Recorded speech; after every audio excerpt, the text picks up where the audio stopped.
Welcome to the Right Stuff Detailing Rear Disc Brake Conversion Tech video. We recommend running 15-inch wheels or larger for this kit. We do not support the use of 14-inch wheels. This kit includes rotors, calipers, brackets and spacers, e-brake cables, flex hoses and hardware, and backing plates.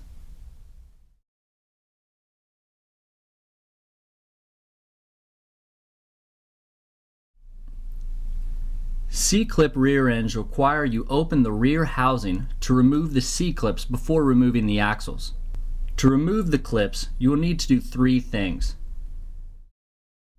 You will need to remove the small pin so that you're able to remove the large center shaft retaining bolt. Then you can take out the C-clips. You may need to rotate the spider gears.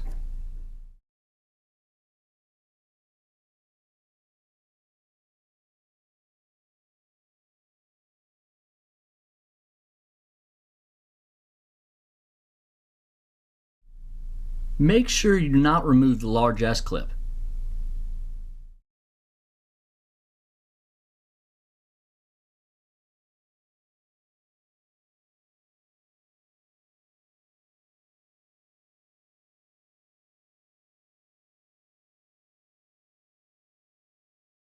Now remove your axles. Once you have successfully removed your axles, you can start to take your drum brake assembly off by removing these 4 bolts.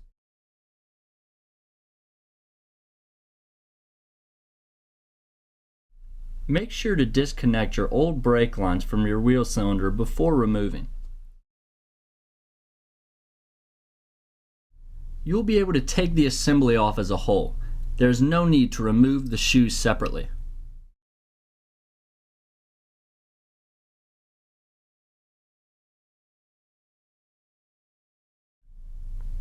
When placing the bracket, you'll want to place the machine side of the bracket against the rear of the axle flange. Always start with a 1/4 inch spacer. If you have a drop axle, simply bolt this bracket to the front of the flange to fill the gap of the existing backing plate before reinstalling your axles. This 4th bolt hole will not be used on a C-clip rear end. When using dust shields, they will need to be installed on the front of the axle flange before reinstalling the axles.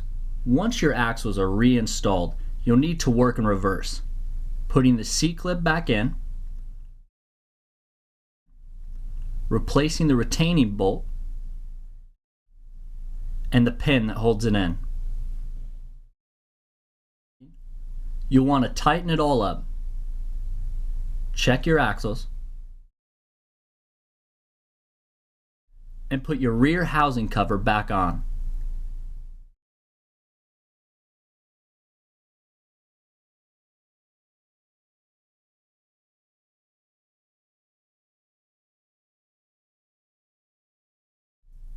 Now install your rotors. Make sure to tighten them down with 2 or 3 lug nuts as to properly seat them against the axle. In rare instances, the hole in your rotor will be too small to fit onto your axle hub. We do have rotors that are machined out a little bit to fit onto your hub. You can either do that yourself or buy that from us for an additional $30 fee. Also, if the head of the rotor is too small to fit over the axle properly, you must machine your axles down. Do not attempt to machine the rotors. The interior hat diameter is 6 3/16 inches. And the hub measures 2.75. Position the caliper in the bracket and install the caliper pins. Be sure the mounting ears are on the back side of the caliper brackets. The parking brake assembly should be on the top with the bleeders pointing towards the front of the car. If the pads do not clear the rotor, you'll need to adjust the caliper position with the included spacers. If the inside pad hits the rotor, you'll need to add spacers between the flange and the caliper bracket. If the outside pad hits the rotor, you'll need to use one of the smaller spacers or remove the spacers completely. Spacers can be stacked to achieve required thickness.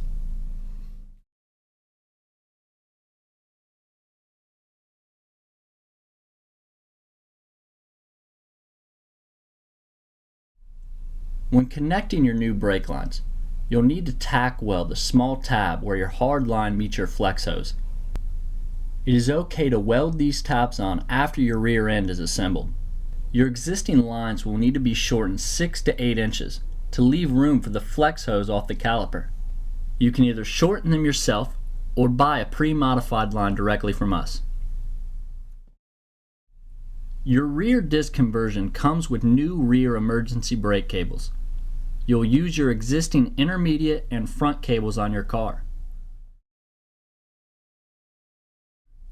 Run the cable up through the center of the spring and insert the metal bung on the end of the cable securely into the notch on the emergency brake lever. Engage and release the emergency brake lever several times to activate the self-adjusting mechanism built into the caliper. You'll know when you've got it when the emergency brake cable is fully engaged and the rear wheels will no longer turn by hand. If your rear caliper piston does not ratchet out by the use of the e-brake cable arm on the caliper, follow this procedure to get the piston to extend the brake pad to the rotor surface. Remove the spring on the e-brake cable arm from the caliper. Turn the threaded bolt extending from the body of the caliper by hand or with an aid of a wrench. Continue to turn the bolt until the brake pads come in contact with the rotor. After the desirable adjustment is achieved, reattach the e-brake cable arm and the spring on the caliper. Make sure the emergency brake is properly adjusted before bleeding your brakes. When bleeding your brakes, you need to remove the caliper pins and adjust the caliper so the bleeders are level. When adjusting the caliper, make sure that the pads are still in contact with the rotor. Then have a friend pump on the brakes and hold the pedal down. Then open the bleeders. 3 seconds later, close the bleeders. And keep doing this until there is no more air in the lines. Work your way from the furthest away wheel from the master cylinder to the closest, usually the passenger back to the driver front. Thank you for watching this tech video. If you have any more questions, please give us a call at 1-800-405-2000 or email us at info@getdiscbrakes.com. Thank you.